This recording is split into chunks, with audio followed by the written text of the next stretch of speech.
코로나와 계속 관련돼서 말씀을 전하고 있습니다.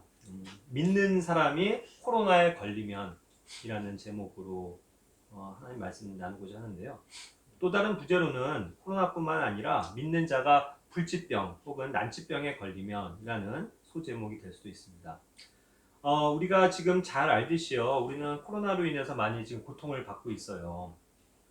특별히 이 세계적으로 지금 전염하고 있는 코로나, 코비드 19이라고 하는 이것은 굉장히 우리의 삶을 지금 힘들게 하고 있습니다. 그런데 이런 것이 이제 과학적인, 의학적인 수치가 있잖아요. 그것이 중요한데, 올해 1월부터 이제 8월 말까지의 이 코로나 사망자가요, 8월 24일 현재 몇 명이냐면 81만 명가량이 됩니다. 이것은 이제 총 확진자에 비하면 총 3.4% 정도의 사망률이에요. 어마어마한 사람들이 걸리곤 있지만 실제로 죽은 사람들은 81만 명, 약 3.4%라는 얘기입니다. 그리고 최근 2주 사이에 이제 동향을 보면 사망자가 3만 9천 명으로 확 줄어 있는 것을 아실 수 있을 거예요. 그래서 이제 사망률은 0.6%로 줄었습니다. 국내만 하더라도요, 8월 말 현재 324명이었고 죽은 사람이요. 그리고 확진자는 2만 명이었습니다. 그런데 이제 중증 환자는 전 세계적으로 우리나라도 그렇지만 1% 미만이라고 해요. 중증 환자는 그렇습니다. 자, 그런데 이와 같은 이제 코로나가 지금 창궐에 있는데 그 세계 인구 중에서요, 그 최대 사망 원인이 사실 뭔지 아세요? 이걸 알아보면은 사실 심혈관 질환으로 각종 심혈관 질환으로 2017년도만 하더라도요, 사망자가 얼마냐 하면 자그마치 1779만 명이 이것으로 사망을 했다는 얘기예요.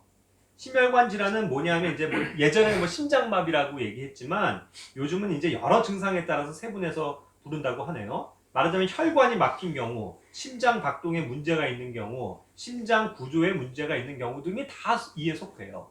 그러고 보면 우리 송이 같은 경우도 이 심혈관 질환이었던 거죠. 그래서 이제 그 혈관이 막혔었잖아요. 그것으로 인해서 굉장히 위험한 시절을 보냈는데 어쨌든 이런 것들이 다 사람을 죽게 만드는 사망 요인 제1위라는 거죠. 자, 그리고 이제 올해 1월부터 8월 말까지 세계에 에이즈 환자 있죠. 에이즈 환자 사망자만 보더라도요, 약 100만 명이에요. 에이즈로 죽는 사람이 8월까지 100만 명이라는 겁니다. 어마어마한 숫자죠. 자살은요. 자살은 이미 8월 말까지 63만 4천 명이 죽었다고 해요. 교통사고 사망자는요, 더 많아서 80만 명이 또 죽었습니다. 그리고 더 심각한 거는요, 전 세계에서 낙태로 자행되는 이 사례, 그죠? 이 태아 사례가 2,516만 2,516만 명이나 이 낙태 살인에 의해서 죽는다는 것입니다. 그리고 매년 독감이 발생하잖아요. 이 독감만 하더라도 사망자가요, 현재까지 65만 명이었어요. 네. 그러니까 이제 이건 또 매년 수치이기도 하지만, 그리고 그 중증자는 5% 정도가 이제 이렇게 해서 중증 환자인데, 이거는 그러니까 결국 코로나보다도 더 치사율이 사실 높은 겁니다. 일반 독감이요. 그래서 실제로 독감도 전염이 되죠. 근데 문제는 뭐냐면요, 이런 병들은 전염이 된 사람만 병원 가서 치료받으면 끝이에요. 이렇게 막 사회를 통제하고 막 코로나로 위협을 하고 모든 사람을 막 마스크 쓰고 하는 일은 절대로 없다라는 겁니다.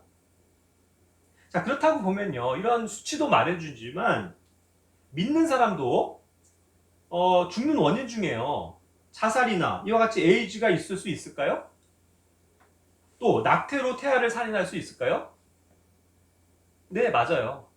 그럴 수 있어요. 믿는 사람들도 이와 같이 자살로 죽을 수도 있고 에이즈가 걸려서 죽을 수도 있고 낙태로 태아를 살해하기도 합니다. 그런데 우리는 성경적인 진리에 입각한 사람이라면, 그렇죠? 말씀 안에 거하는 사람이라면 이러한 것으로 죽는 일은 없겠죠. 이것으로 죽이는 일은 없겠죠. 그죠? 네. 정말로 온전한 하나님의 사람이라면. 그런데 나머지 것들은요, 보세요. 믿는 자가 심혈관 질환이나 교통사고로 죽을 수 있습니까? 이건 당연히 죽을 수 있어요. 이런 것으로 인해서. 그렇다면 또요, 믿는 사람이 코로나에 걸려서 죽을 수 있을까요? 네, 맞아요. 이렇게 그냥 모든 사람이 감염될 수도 있고 걸릴 수도 있고 그걸로 죽을 수도 있다는 겁니다. 믿는 자도 당연히 이런 전염병, 독감뿐만 아니라 백혈병이라든가 암, 각종 심혈관 질환 등 난치병, 또 불치병에 걸릴 수도 죽을 수도 있어요. 그러나 이것은 모두 우리의 잘못으로 걸린 게 아니라, 그렇죠? 이것은 하나님이 허락하셔서 걸릴 수 있다는 것을 말해줍니다. 물론 자기가 잘못해서 자기가 정말 몸을 너무 망가뜨리고 몸 관리를 안 해서 죽는 그런 우리의 연약함도 있겠지만 이것은 어쨌든 내가 잘못해서 걸리는 건 아니라는 거죠. 대다수는 하나님이 어쨌든 걸릴 수 있게 하셔서 걸릴 수 있다는 거예요. 그것이 그러니까 이런 모든 병들은요, 우리가 선천성이건 아니면 후천성이건 간에 어쨌든 우리는 이런 병에 걸릴 수 있다는 것을 사실 전제해야 돼요. 자, 그렇다면 이제 문제는 성경에서 이와 같은 병들이 걸렸을 때 사람들의 어떠한 모습을 하나님께서는 알기를 원하시느냐는 거죠. 선천적으로 어떠한 장애나 질병을 가지고 태어나는 사람들도 분명히 있어요. 예를 들자면 요한복음에 나오는 실로암에 에서 이제 씻음을 받은 나음을 얻은 그 소경 기억하시죠? 그는 요한복음 9장 1절부터 3절까지 보면 날 때부터 눈이 멀었거든요. 그래서 날 때부터 보지를 못했어요. 그러한 장애를 가지고 태어난 거라고요. 그런데 사람들은 물어보죠. 아, 그럼 이게 누구 죄 때문입니까? 이 사람 죄 때문입니까? 아니면 그 부모 죄 때문입니까? 라고 물어봐요. 그런데 사실 그것이 누구의 죄 때문이에요? 누구의 잘못 때문입니까? 아니라는 것을 하나님께서 말씀하시잖아요.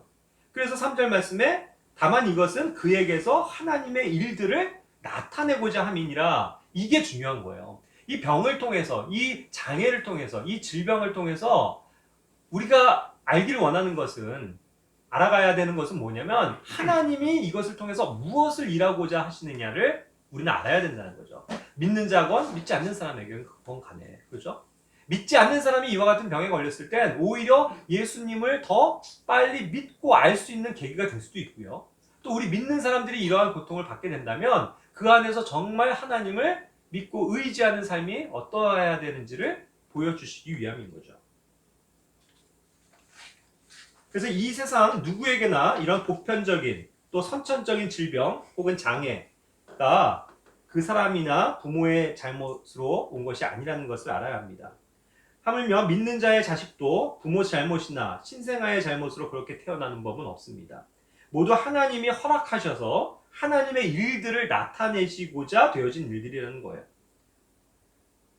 날 때부터 장애와 난치병 또 불치병을 갖고 태어나는 사람들은 정말 허다합니다. 이는 오히려 그들이 하나님을 찾기만 하면 하나님의 은혜와 긍휼과 또 하나님의 일하심 또 그 구원의 길이 훨씬 더 가깝다라는 반증이 되는 거예요. 이 소경처럼요. 그리고 이 소경 역시 어땠죠? 장성한 나이에 이르러서 극적으로 주님을 만난 사람입니다. 그에게는 결국 구원받을 만한 믿음이 있었고 그 믿음으로 빛을 보게 된 것이고 죄사함과 생명을 얻게 되었다는 사실이죠.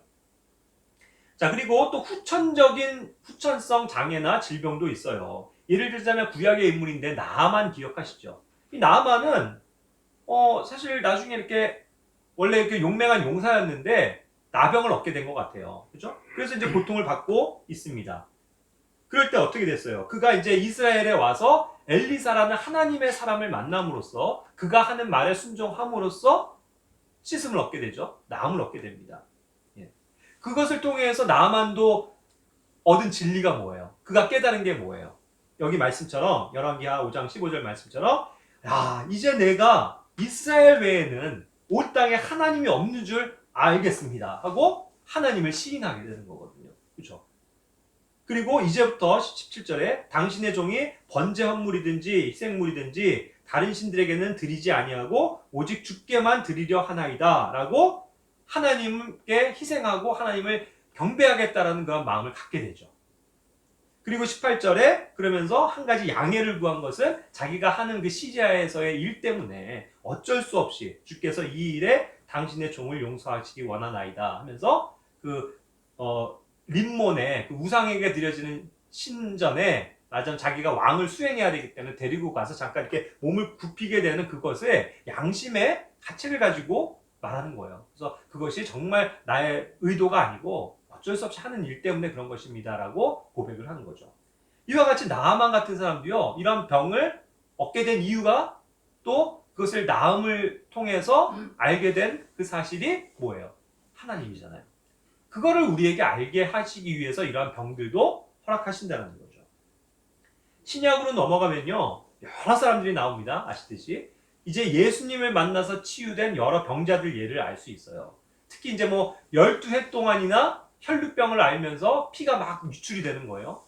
그래서 이제 고칠 수 없고 죽어가는 그런 여인이 예수님께 나와왔잖아요. 그래서 그가 한 일이 뭐예요? 예수님 그 옷에 손만 대어도 내가 낫겠다라는 믿음을 가지고 나왔잖아요. 정말 그것으로 인해서 그는 나음을 얻었어요. 거기에서 예수님의 덕이, 여기서는 효능이라고 그랬는데 이게 벌줄거든요.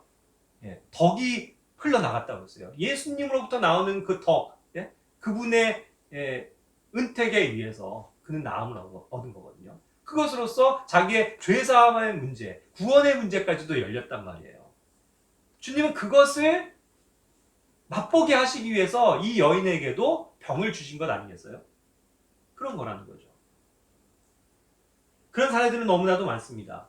예를 들어서 그 사건 바로 이어지는 게 사실 그 전후 맥락이 있죠. 원래는 예수님이 야이로라는 회당장에 요청을 받아서 그 딸이 죽는다는 소리를 듣고 빨리 가시던 가운데 이 혈루증 여인을 만나셨던 거예요. 길 가시면서도 그를 고쳐주시고 또 최종 목적지인 야이로의 집에 가서도 죽은 그 딸을 살리십니다. 여기서도 그 소녀가요, 원인 모를 병에 걸려서 갑자기 죽게 된 거예요. 네? 그렇죠? 무슨 병인지도 몰라요, 그 당시에. 그렇게 불치병에 걸릴 수도 있다고요. 그렇죠? 그런데 예수님께서 말씀하시잖아요. 달리타쿰, 그죠? 소녀야, 일어나라. 그 말씀으로 그를 죽음으로부터 다시 살리시는 그 기적을 다른 사람들에게 보이신 거거든요. 그럼으로써 하나님의 영광을 나타내 보이셨다는 거죠. 네. 그 목적을 위해서 이와 같이 우리에게 죽을 병, 또 어려운 난치병도 허락하신다는 것을 성경은 증거해 주고 있는 겁니다. 그와 같은 상황에서 또 보면 나사로가 그렇잖아요. 나사로도요, 결국 예수님을 사랑하고 또 예수님께서 사랑하시는 그런 사람이었는데 그가 죽게 되었잖아요. 죽은 지 4일이나 지났습니다. 그런데 예수님께서 그를 나사로야 나와라 하고 살리셨단 말이죠. 그 죽음을 통해서, 그의 병을 통해서 결국 하고자 하는 일이 뭐예요? 그 주변에 있는 많은 유대인들을 믿게 한 거예요. 그것으로 인해서 많은 사람들이 믿게 됐거든요. 주님의 영광을 봤거든요. 진짜로 그들의 눈앞에서 부활이라는 게 이게 거짓말이 아니고 진짜로 그것이 실존한다는 걸 아는 거잖아요. 그러한 것을 알리기 위해서 주님께서는 이러한 질병들 혹은 또 죽음까지도 사용을 하신다는 겁니다. 그러고 보면 얼마나 많은 사람들이 있었어요. 그죠? 베데스다에 그 38년 동안 마비병에 걸려갖고 꼼짝달싹 못하던 그러한 사람도 살리셨죠. 그렇죠? 마비병 걸려갖고 역시 꼼짝달싹 못하는 그 사람을 이렇게 들것 같은 거에 매여갖고 4명의 친구들이 와서 그 지붕을 뚫고 내려오게 해갖고 낫게 하잖아요. 백부장의 종, 말씀만으로 나왔잖아요. 날 때부터 귀머거리였던 그러한 자에게도 에바다 열려라 하니까 열렸잖아요. 바디메오 같은 소경들도 다윗의 자손이여 나를 불쌍히 여겨주십시오 하고 주님께 찾아왔을 때 그들의 눈이 열렸잖아요. 마귀 달린 사람들도 고치셨고 악한 영에 시달리는 사람들도 다 고치셨어요. 그러한 질병, 고칠 수 없는 것들이 그들의 인생 가운데 처음에는 좌절이고 또 낙담이 될 만한 것이고 정말 죽고 싶은 그런 심정이었겠지만 오히려 예수 그리스도를 알게 되고 믿게 됨으로써 영원한 생명을 얻게 되는 그것으로 바뀌었을 때는 오히려 자기들이 가졌었던 질병이 뭐예요? 감사한 요건 아니겠어요? 우리 인생에 그런 걸 배우라고 주님께서는 주신다는 겁니다. 또 그런 상황에서 이제 후천적으로 얻은 병 중에요. 에바브로디도라는 사람이 걸렸었던 병이 있어요. 이것은 그냥 일반적으로 얻은 병이 아니고요. 주님을 위해서 너무나도 헌신적으로 열심히 살다가 얻은 병이에요. 그러니까 너무 몸을 얘기하자면 혹사시킨 거죠. 너무 주님 일을 열심히 한 거예요. 막 맨날 복음 전하고 막 그 길을 마다하지 않고 그냥 막 다니면서 바울을 돕고 선교를 돕고 하면서 자기 몸을 막 불사르게 내어주는 그러한 믿음의 삶을 사는 사람이 있는 거죠. 그가 그 빌립보 교회에 또 바울과 그것이 이제 메신저로서 사자로서 엄청난 일들을 감당했었죠. 그런데 이 빌립보서 2장 말씀에서도 보면요. 그래갖고 이 병이 죽을 병이라는 거예요. 결국 죽게 되기까지 이제 이 상태에 이르는 거예요. 그래서 빌립보 성도들이 이 에바브로디도를 보면서 정말 사랑하는 마음을 가지고 애타하면서 기도하고 마음 아파했죠. 그런데도 그 마지막을 자기는 죽음도 두려워하지 않고 내가 가겠소 해가지고 뭐예요? 예? 바울을 만나러 오는 거예요. 그 연보죠. 그 헌금을 모은 거를 빌립보 성도들이 모은 걸 바울에게 갖다 주고 그 먼 길을 여기 보세요 사진에 그 먼 길을 그가 아픈 몸을 이끌고 간 거예요. 어디서부터요? 여기 저기 마케도니아 지역에 있는 빌립보라는 데서부터 저 멀리 로마까지 여행을 한 거예요. 죽을 병을 안고도. 이게 지금 사진에 이렇게 보니까 별로 거리가 안 되나 하지만 이걸 확대해서 오른쪽 사진을 보면요. 이게 지중해를 걸쳐서 엄청나게 넓은 거리라고요. 그걸 막 걸어서 배 타고 산전수전 다 걷으면서 몇 달을 걸려서 사실 가는 위치라고요. 자기의 그 죽을 몸을 안고. 근데 그렇게 해서 로마에 그런 헌금을 가지고 온 거예요. 그런데 놀랍게도 그가 그렇게 와서 로마에서 바울을 만나는 과정에서 어떻게 된 거예요? 병이 점점 오히려 호전이 되는 거예요. 그래서 그런 기쁜 소식을 또 알리면서 바울이 여기서 그냥 쉬다 가라가 아니고 다시 그 편지, 지금 이게 빌립보서라고요. 빌립보서를 그의 손에 쥐고 자 다시 돌아가라. 그래서 빌립보 성도들에게 이것을 알려라. 해갖고 그걸 다시 가지고 역비경을 하는 거거든요. 이렇게 자기 몸을 돌보지 않고도 얻는 병들도 있어요. 이것이야말로 정말 영예로운 그런 병이 아닐까 싶어요.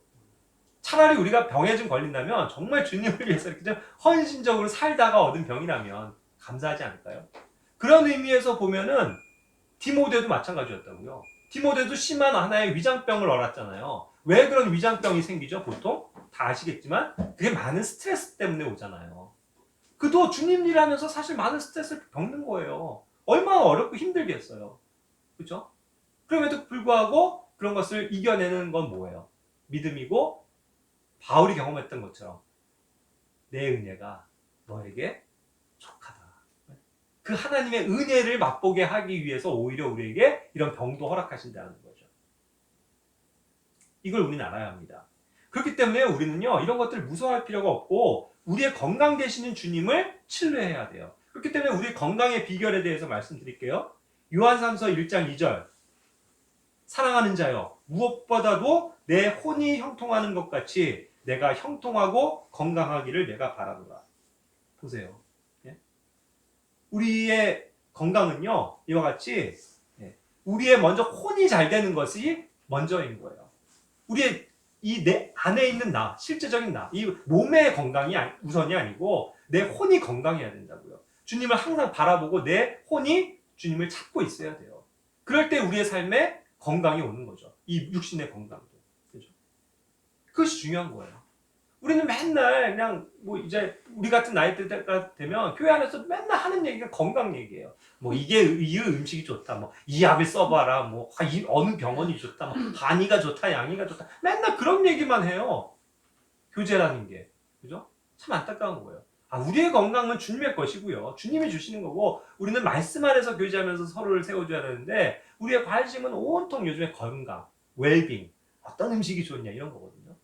물론 그렇게 해서 자기의 몸을 관리하는 것 또한 주님께서 주신 몸을 잘 또 돌봐야 되니까 맞지만 이것이 삶의 그냥 대부다수를 차지하는 우리 오늘날의 그리스도인들의 삶을 우리는 한 번쯤 되돌아봐야 될 줄로 압니다.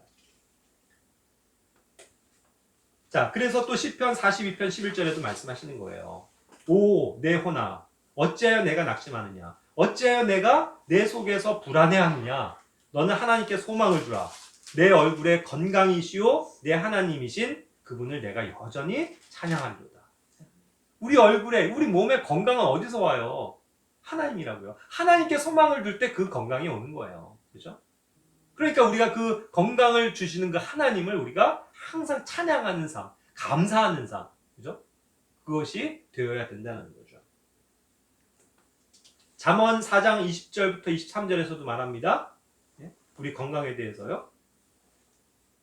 이렇게 하나님의 말씀을 귀 기울이는 거, 하나님의 말씀을 듣고 간직하는 삶, 그것이 22절에 말하는 것처럼 우리의 생명이 된다고요. 그리고 우리 모두의 육체의 건강을 가져다 주는 일이라는 거죠.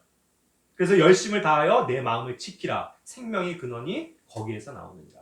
하나님의 말씀을 간직하고 열심히 그것을 마음을 다해서 지킬 때 우리의 건강과 그런 생명의 근원이 찾아온다는 것을 항상 명심해야 될 것 같아요.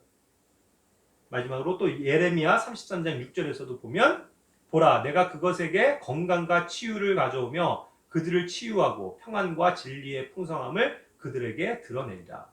이와 같이 우리에게 건강을 가져다 주시고 또 우리를 치유하실 수 있는 것은요 하나님이시라는 거죠.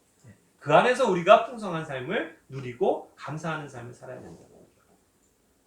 자, 그래서 이제 후반으로 가면서 제가 이 코로나와 관련돼서 한번 말씀을 드리고 싶어요. 한번 제가 질문 드리겠습니다. 여러분은 코로나가 무서우세요? 사실 무섭죠. 온 땅에 지금 창궐하고 있는 전염병이니까요. 그런데 우리는 항상 이런 말씀을 붙들고 살아야 될 것 같아요. 시편 91편 6절부터 11절까지의 말씀을 보면은 어둠 속에서 다니는 역병과 한낮에 피폐하게 하는 멸망을 무서워하지 아니하리로다. 그렇죠?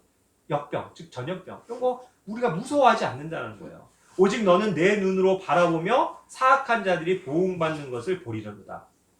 나의 피난처 되시는 주, 곧 지극히 높으신 이를 내가 내 처소로 삼았으므로 어떠한 재앙도, 그렇죠? 이런 것들이 다 재앙인데 재앙도 내게 닥치지 못하며 어떤 역병도 내 거처에 가까이 오지 못하리니 그분께서 자신의 천사들에게 너에 대한 책무를 주사 내 모든 길에서 너를 지키게 하시리라. 이와 같이 약속하시는 거예요. 그런데 물론 이 말씀을 이 보편적인 하나님의 말씀을 우리는 믿고 받아들이면서 감사하는 삶을 사는 게 맞지만 오해하면 안 되는 게 뭐 어떤 사람들처럼 내가 하나님 믿기 때문에 난 이런 거 절대로 걸리지 않아. 천사가 나를 보호해줘.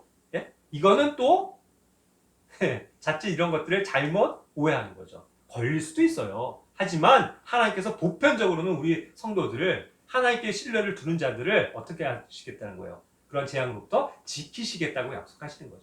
그러니까 우리가 이런 것들에 대해서 너무 무서워할 필요가 없다라고 말씀드리는 거예요.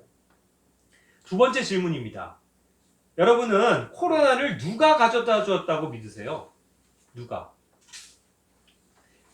결국 그것은요. 열왕기상 8장 37절부터 40절에도 있지만 이런 모든 역병, 전염병, 마른병, 곰팡이, 메뚜기, 모든 질병, 그렇죠? 지진과 기근, 모든 거요. 이거를 다 주관하시는 분이 누구세요? 하나님이시라고요. 그러니까 하나님이 어떠한 목적을 위해서 이런 전염병도 우리에게 주셨다는 것을 믿어야 돼요. 그럼 뭔가 하나님이 하시는 일이 있겠죠? 그걸 위해서 지금 온 세상에 코로나가 있는 것이고 하나님은 그것을 통해서 뭔가의 일들을 지금 하고 계시다는 거죠. 뭔가 허락하셨다는 거예요. 그 믿음을 갖는다면 우리는 항상 하나님께 신뢰를 둘 수 있겠죠. 또 하나의 질문입니다. 여러분은 코로나에 걸릴 수 있습니까? 아까도 말한 것처럼 네, 걸릴 수 있어요. 그런데 문제는 여기 지금 네 번째 질문인데요. 또 다른 겁니다. 그러면은 여러분은 어떻게 해야 코로나에 안 걸릴 수 있다고 믿으십니까? 지금 현재는 안 걸렸는데 내가 어떻게 해야 계속 안 걸리죠? 마스크 쓰고 항상 뒤집어 쓰고 집에만 있으면 안 걸릴까요? 물론 그것이 조금 더 안전하겠죠. 하지만 우리가 안 걸리고 싶어서 안 걸리는 게 아니에요. 우리도 걸릴 수 있어요. 그죠? 그러니까 우리가 뭘 어떻게 해서 되어지는 게 아니라는 겁니다. 그러니까 항상 신뢰를 누구에게 둬야 되는 거예요? 주님께 둬야 된다는 거죠. 다섯 번째 질문. 코로나를 그렇기 때문에 없애줄 수 있는 사람이 있습니까? 코로나를 치료해 줄 수 있는 사람이 있어요? 물론 사람들은 빌 게이츠부터 시작해서 지금 엄청 백신과 치료제 개발에 열을 올리고 있죠. 근데 그들이 치료해 주는 게 아니에요. 그들이 예방해 주는 게 아니라고요. 하나님께서 그것을 완전히 무력화시킬 수 있는 분이에요. 그러니까 항상 역대하 29장 9절처럼 이런 칼이나 심판이나 역병이나 기근 같은 재앙이 우리에게 임할 때에 뭘 하라고요? 우리가 주께 부르짖어야 된다는 거죠. 주님 도와주십시오. 그죠? 우리를 구원해 주십시오.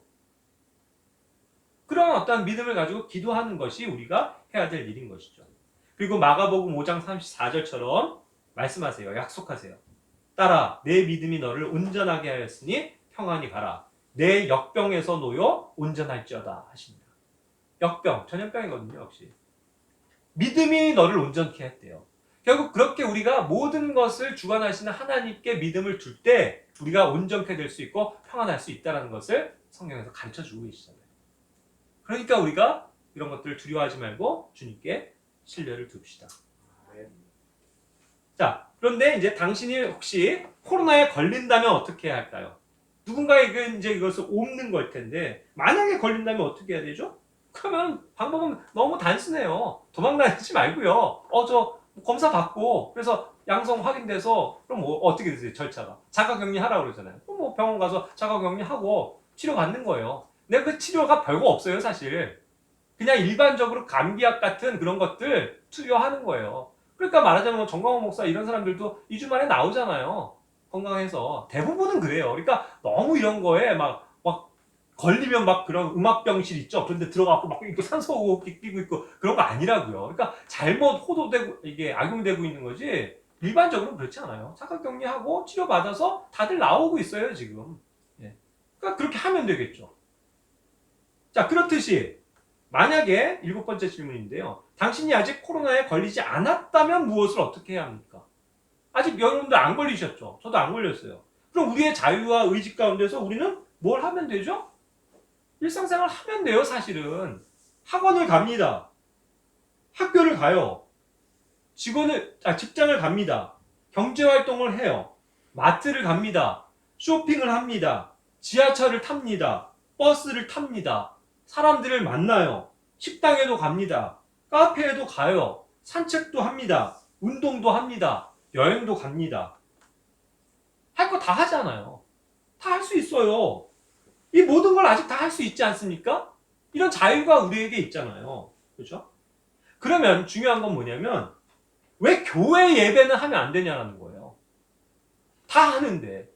다른 건 다 하는데. 왜 유독 교회 예배만 안 되냐는 거예요. 지금 온통 정부가 이런 것들을 시행하고 있는데 교회에만 코로나가 발생하나요? 교인들만 코로나에 걸려요? 코로나 바이러스는 교회에만 있습니까? 그래서 그걸 막 폐쇄를 해요? 아니잖아요. 이와 같이 이제 생각해 볼 것은 뭐냐면요. 잘못되고 편향된 언론의 영향으로 온 국민들이 거의 세뇌당하고 있다는 거예요. 그렇기 때문에 저는 여기 좀 깨어있는 이렇게 그냥 지성인들인데 언론을 다 믿지 않았으면 좋겠어요. 제가 얘기하는 건요, 오해하지 마세요. 뭐 음모론을 얘기하는 것도 아니고요. 정치적인 선동을 하는 것도 아니고요. 뭐 정부를 불신하라고 제가 얘기하는 것도 아닙니다. 다만 꼭 한 번쯤은 합리적으로 좀 생각을 해보자는 거예요. 그렇기 때문에 이제부터는요, 제가 팩트와 과학과 상식이 필요하다고 생각해서 이 말씀을 드릴게요. 교회만 안 된다고 하는데 이러한 면에서의 이제 팩트예요. 그래서 이제는 통계학이 굉장히 중요하고요. 논리와 상식과 형평성에 관한 얘기들을 조금 해보고자 합니다. 특히 통계학이 되게 중요한데요. 이 수학 확률론적 개념에서 출발해서 통계학은 사회과학에까지 폭넓게 지금 적용되고 활용되면서 매우 신뢰할 만한 과학적 근거가 되고 있습니다. 저는 사실 뭐 이런 수학 관련, 통계학 관련 잘 모르지만 그냥 어떤 그 정보를 수집한 거예요. 백과사전에서도요, 통계학 설명에서 보면 통계학은 모든 종류의 과학 연구와 특히 상업 및 산업 연구에 사용된다고 해요. 통계자는 매우 적은 표본 통계 자료를 근거로 꽤 정확한 모집단의 특성을 추정할 수 있다고 말합니다. 그래서 통계학에서 중요한 것은 모집단과 표본이래요. 코로나19 사태에 있어서도 통계학은 그래서 매우 중요합니다. 전국적으로 발생한 이 모집단과 그 표본 표출을 통해서 그 실태를 폭넓게 이해할 수 있기 때문이죠. 이를 근거로 예측도 가능한 게 통계학인데 이 과정에는 매개 변수라는 예기치 않은 예외 사항이 있을 수도 있어요. 그렇기 때문에 그 매개 변수 값도 다 설정을 해서 더 정확한 현상 파악과 예측을 하게 된다는 거예요. 제가 전문가는 아니어서 이 정도까지만 간단한 개념을 설명하고요. 이 코로나에 대해서 통계학적 관점을 생각해 보겠습니다. 이는 우리가 의문을 한 번만 가져보면 가능한 상식과도 연관이 있어요. 예를 들어서요. 아까도 말씀드렸지만 전국적으로 국내 9월 1일 기준 확진자가요. 서울에서 3,961명, 경기 인천 4,063명, 총 4,454명이에요. 그래서 이제 전체 확진 수는 근데 국내의 확진자 수는 2만 182명이거든요. 그럼 서울 수도권 확진자 비율은 결국 22%가 되는 거예요. 그런데 서울 수도권만 모집단으로 잡고 표본을 한번 추출해 봅시다. 그럼 지금까지 확진자들은 여러 광범위한 지역과 위치와 모임, 다중이용시설 등에서 매우 다양하게 감염이 이루어졌죠. 교회뿐만 아니라 성당, 사찰, 회사, 사무실, 유통 및 방문업자, 학교, 학원, 식당, 클럽, 술집, 카페, 노래방, 헬스장, 운동시설, PC방, 아파트, 택시, 목욕탕, 마트, 심지어 병원까지. 아이고, 쉴 수 없이 나열했죠. 빙산의 일각이에요. 너무 많아요. 이 밖에도 너무 많은 감염 장소와 사례가 있습니다. 그야말로 너무나도 다양한 방식으로 감염이 이루어졌어요. 심지어는 물리적 접촉뿐만 아니라 비말 감염에 의해서 에어컨 바람을 타고도 공기 감염이 이루어졌다고 얘기하잖아요. 이런 것들은 핸드폰 통신 위치 추적과 신용카드 추적 등 광범위한 역학조사를 통해서 매우 이제 정확하게 집계된 통계 자료들입니다. 그렇다면 여기서 우리가 의심을 가져야 되는 대목이 하나 있어요. 통계학 관점에서. 이와 같은 방식으로 수많은 사람들이 확진이 됐는데 그 확진 전까지 수도 없이 서울과 수도권을 여기저기 돌아다녔다고 한다면 역학조사 과정에서 이 많은 사람들 중에 다만 몇십 명이라도 대중교통, 즉 버스, 지하철, 비행기 등에서 반드시 감염이 나와야 돼요. 그게 통계학에서 말하는 확률입니다. 그런데 이 매개를 통해서는 한 명의 감염자도 없다는 것은 과학적으로 또 통계학적으로 의학적으로도 불가능한 것이에요. 그렇다면 그동안 역학조사가 잘못되었거나 혹은 감염이 발견되었지만 대중교통에서는 감염이 없다는 정부의 거짓말 두 가지 가능성밖에 없는 거죠. 정확한 팩트는 확률상 그 많은 사람들이 다니고 사용하는 대중교통에서 한 명도 확진자가 없다는 것은 있을 수 없는 수치라는 거예요. 확진자 4,454명이 그동안 한 명도 대중교통을 사용하지 않은 매개 변수가 아니라면 말입니다. 이해하세요? 좀 어렵니? 뭐야? 이런 확률이? 의문을 가져보시기 바라요. 혹시 대중교통은 현재 마스크를 쓰는 게 의무라서 방역이 잘 된 것 아니겠냐고 순진하게 생각하지 말기 바라요. 정확하게 수도권 대중교통 마스크 의무 착용 시행은요. 제 생일이었기 때문에 잘 기억하는데 5월 26일부터였어요.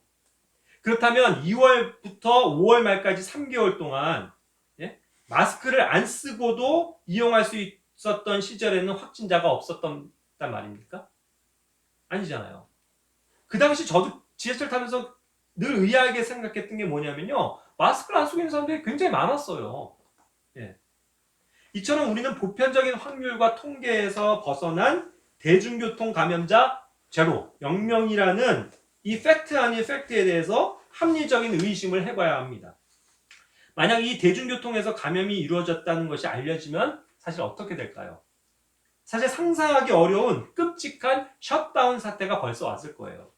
그렇게 대중교통에서도 거리두기 혹은 이용 제한, 사용 금지 조치가 이루어졌다면 거의 대한민국의 교통과 기간 산업이 다 흔들리고 경제가 완전히 마비되는 사태가 되었을 겁니다. 그래서 정부가 제시하는 모든 통계를 믿을 수 없고 언론이 보도하는 사실을 모두 진실이라고 믿기 어려운 시대가 되었다는 것이죠. 동일한 원리를 적용해 볼 때 8.15 광화문 집회 확진자가 그렇게 많다면 관광버스, 기차, 지하철 등을 타고 오고 간 100만에 가까운 인파들이 오고 가면서 대중교통에서 분명히 불특정자에게 감염이 이루어져야 돼요. 그리고 교회를 바이러스 감염의 온상지로 몰아가는데 사실 정확히 교회발 확진자는 그렇게 큰 수치가 아닙니다. 7월까지의 자료로 보자면 약 7%가량이었어요. 그런데 마치 교인들이 바이러스의 주범인 것처럼 책임을 돌리는 것은 정말 해도 해도 너무합니다. 예를 들어 여의도 순복음교회 확진자로 보도된 성도들 예를 들면은요, 그중 10여 명은 코로나로 상당 기간 교회당에 가지도 않았는데 명부상 교인이기 때문에 다른 지인을 통해서 바깥에서 감염된 것까지 뭐라고 나오냐면 여의도 순복음교회 확진자, 이런 식으로 악의적으로 분류가 되고 있는 현실이라는 거예요. 말이 나왔으니 말이지만 대한민국의 종교 연구 자료에 따르면 개신교의 인구는요 약 1,000만 명이라고 합니다. 즉 인구의 20%가 기독교인이에요. 따라서 코로나에 걸린 국민이 지금 10% 미만이라고 하는 것은 확률상 당연히 가능한 수치이고 오히려 적은 수치예요. 코로나 감염은 그렇기 때문에 교회의 잘못이 아닌 겁니다. 누구나 그냥 걸릴 수 있는 게 외부에서 걸린 것이라는 거죠. 그리고 같은 달 14일부터 16일로 이어진 연휴 기간 어땠어요? 하루 약 100만 명에 가까운 인파가 몰려서 거의 마스크도 쓰지 않고 해수욕을 즐긴 부산 해운대 피서객들에 의해서는 한 명도 감염이 없다라는 이 웃지 못할 거짓말 같은 사실을 우리는 어떠한 과학적 근거로 받아들일 수 있단 말입니까? 이게 바로 팩트예요. 코로나 바이러스가 서울 광화문에만 몰려있고 부산 해운대에는 없다라는 이 말도 안 되는 확률과 근거 자료들은 어디에 근거를 하느냐는 거죠. 해운대에서는 한 명도 검사를 안 했기 때문 아니겠어요? 코로나 바이러스가 교회에만 있다고 단정하며 교회만 대면 예배를 금지시키는 작금의 이 황당한 정부 명령과 언론들의 악의적인 보도와 또 그의 핏대를 올리며 교회를 싸잡아 비난하는 댓글 부대들은 도대체 과학적 상식이 있는 사람들인지 의심스럽습니다. 또 하나 우리나라 밖에서의 일들을 팩트를 한번 체크해 볼게요.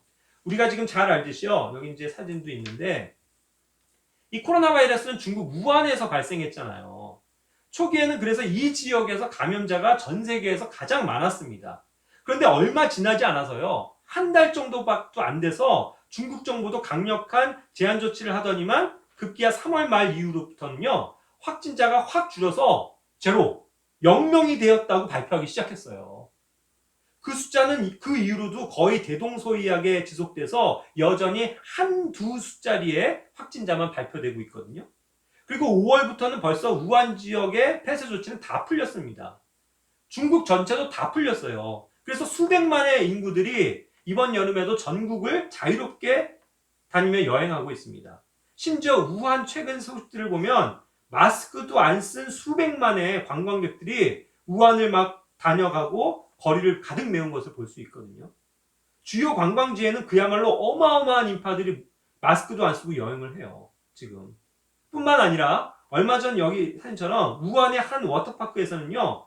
마스크도 쓰지 않은 2,000명이 넘는 인파들이 그냥 빽빽히 그 대형 풀 안에 들어가서 막 공연을 즐기고 열광하는 모습의 그런 보도를 우리는 뉴스로 확인할 수 있었던 겁니다. 역시 지금도요. 중국 정부는 우한의 코로나 확진자가 거의 0명에서 한 20명 선이다라는 것을 호도하고 있어요.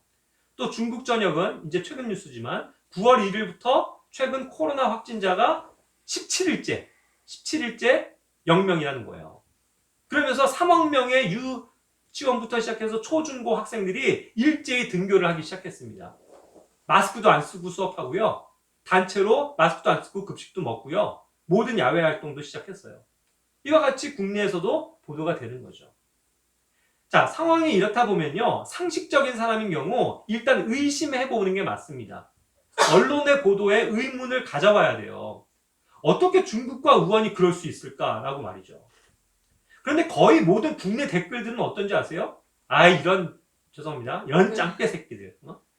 지들이 바이러스 옮겨놓고 이제 뭐 전 세계 다른 사람들은 고통받고 있는데 지들은 좋다고 파티나 벌리고 있어? 이 죽일 놈들. 이런 식의 댓글만 나와요. 그저 중국 놈들, 뭐 오랑캐 놈들, 짱깨 놈들이라고 욕만 했지 정작 중요한 의문은 달지 않는다는 거예요. 물론 개 중에는 당연히 중국 정부의 발표 못 믿는다. 중국 정부의 발표는 거짓이다라고 말하는 사람들도 꽤 있어요. 그렇습니다. 그런 합리적인 의심이 필요한 거예요. 어떻게 바이러스 발원지인 우한이 지금은 청정 지역이 될 수 있단 말이에요. 만약 그렇다면 세계 각국의 언론부터가 또 WHO부터가 중국에 가서 진실을 취재하고 정말로 그 심각했던 우한이 중국의 말처럼 확진자가 거의 다 사라졌다는 것을 확인해 봐야 되고 보도하고 그 노하우를 전 세계에 전해야 되지 않겠어요? 어떻게 아무런 치료제도 없이 아직 백신도 없이 그 수많은 사람들이 감염 없고 바이러스가 없는지 팩트를 체크해야 되는 게 그들의 할 일이 아닙니까? 그런데 안 하잖아요.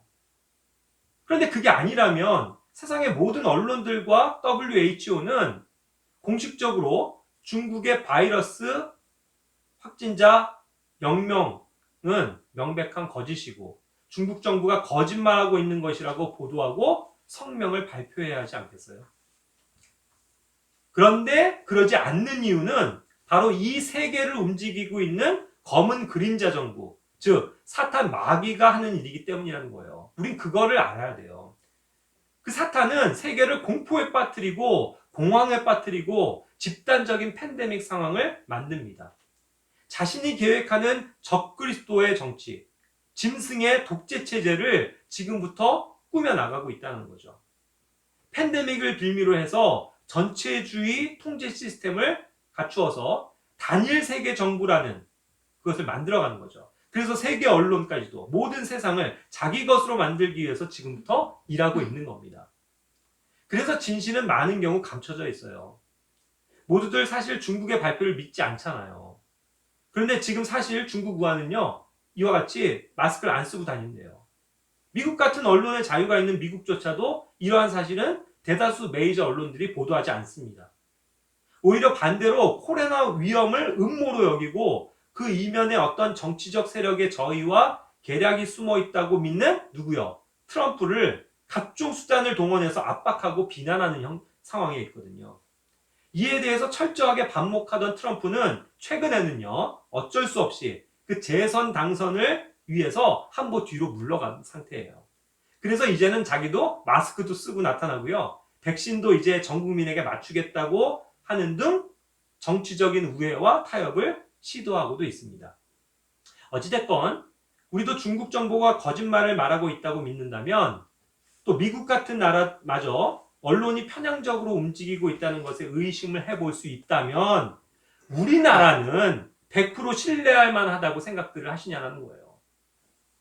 대한민국 정부는 모든 정보와 자료들을 정직하게 한치의 오차도 없이 그리고 정책적인 실수 없이 한 점 의혹이나 감춤 없이 공개하고 있고 또 그렇게 대처하고 있을까요? 그들이 정말 과학적 사실, 의학적 사실을 근거로 말한다면 또 정치적인 의도가 전혀 없다면 왜 굳이 교회만 적폐로 몰아가고 있습니까? 동성애를 반대하고 낙태를 반대하고 공산주의를 반대하고 이런 것들을 담고 있는 교육과 입법과 인권 등에 대해서 사사건건 반대하는 그 교회가 그들의 적이라고 생각하는 거 아니겠어요? 그래서 교회에만 온라인 예배 드려라, 비대면 예배만 허용한다라고 강제하는 건 아니겠습니까? 이제는요, 민원만 있어도 무조건 교회를 2주 동안 강제 폐쇄를 하는 게 자유민주주의 국가에서 있을 수 있는 일이라는 거예요. 10명의 이하의 할아버지 할머니들이 모인 교회 예배까지 적발해서 행정 조치를 하고 있단 말입니까? 온라인 예배만 허용하기에 그에 필요한 인원들은 20명 이하여야 된다고 규정 지으면서 생각해보세요. 10명 미만이 마스크 쓰고 거리 두고 모이는 대면 예배는 안 된대요. 이렇게 말하는 것이 어떻게 합리적인 명분이 될 수 있고 명령이 될 수 있습니까? 150명이나 되는 사람들이 빽빽히 앉아서 1시간 20여 분 동안 탑승해 있는 제주도편 비행기는요, 지금도 5분, 10분 간격으로 뜨고 있어요. 좌석이 만석이 돼가지고요. 같은 시간 거리 두기를 하고 앉아있는 교회 예배는 금지하는 합리적인 근거는 뭡니까 도대체? 어제도 제가 이마트 트레이더스를 갔더니요, 주차할 데가 없어요. 꽉 찼어요. 아마 거기 전체 뭐 그 수용 인원이 아마 뭐 1,000명도 넘어갈 거예요. 정말 그 수백 명의 사람들이 바글바글 쇼핑하고요. 줄 서 있고요. 푸드코트 보니까요. 빽빽히 앉아서 밥을 먹는데 교회는 대면 예배는요. 예? 7명도 모이면 안 된대잖아요. 제가 말한 7명이요. 제가 뉴스에서 확인한 최소 인원 걸린 사례예요. 7명이 모여 있는데도 걸린 교회들이 있거든요. 큰 소리로 찬양을 부르는 게 문제라고 한다면 이건 어떤 논리입니까? 마스크만 쓰면 안전하다고 하죠, 지금. 그것이 증명되었다고 최근 호들갑을 떨면서 강조하면서 근거로 제시하는 게 뭐예요? 우리 동네에요. 야당역 스타벅스 감염 사례. 즉, 카페에서 먹고 마시던 사람들은 다 걸렸는데 마스크를 쓰고 일한 직원들은 안 걸렸대요. 그렇게 말하는 거예요. 자, 그렇게 강조하는 것처럼 마스크를 쓰고 예배 드리면서 찬양하는 교회들이 있는데 그건 안 된다라고 말하는 건 무슨 아니에요? 마스크 쓰고 있으면 안 걸린다면서요. 우리가 방역수칙 지키잖아요. 어디서든 50인 이하의 실내 모임은 허용이 되는데 교회 모임은 안 된다고 하는 이 억지나 교인들이 교회당 말고 다른 곳에서 모이는 것은 안 된대요. 식당에서 어떤 지인들이 같이 밥을 먹는 건 괜찮지만 교인들이 같이 밥을 먹는 건 안 된대요. 그러면서 그거 안 될걸요? 라고 자기들도 몰라서 막 물어보고 우왕좌왕하는 공무원들의 탁상 행정이 사실 그들 스스로도 혼란스러운 무원칙의 정책 아니에요? 그러니 교회에서 운영하는 카페에 관해서 물어보니까 그냥 카페면 운영해도 되지만 교회에서 운영하는 카페면 운영해서는 안 된다 라고까지 황당한 답변을 내놓고 있어요. 예, 후반부에는 제가 이와 같이 조금 답답한 마음에 죄송합니다만 과학과 의학계 또 황계와 확률 등 합리적인 상식과 논리에 입각해서 교회 대면 예배 금지에 대한 오늘날의 이 사태에 대해서 제 생각을 조금 피력해 보았습니다. 이런 저의 개인적인 의견이 사실 중요한 건 아니에요. 말씀이 중요한 거지. 그래서 혹시 제가 이런 것들 얘기한 것들이 나중에 가서 틀릴 수도 있습니다. 다만 상식적으로 좀 생각해 보자는 취지였어요. 팩트와 논리 그리고 상식을 가지고 좀 질문을 해보자는 겁니다. 중요한 것은 세상이 지금 어떻게 돌아가건 간에 상관없이 교회는 하나님께 드리는 마땅한 예배를 정부의 명령과 상관없이 자원해서 마땅히 드리는 것이 옳다는 것을 다시 한번 여러분들께 강조드리고 싶어요.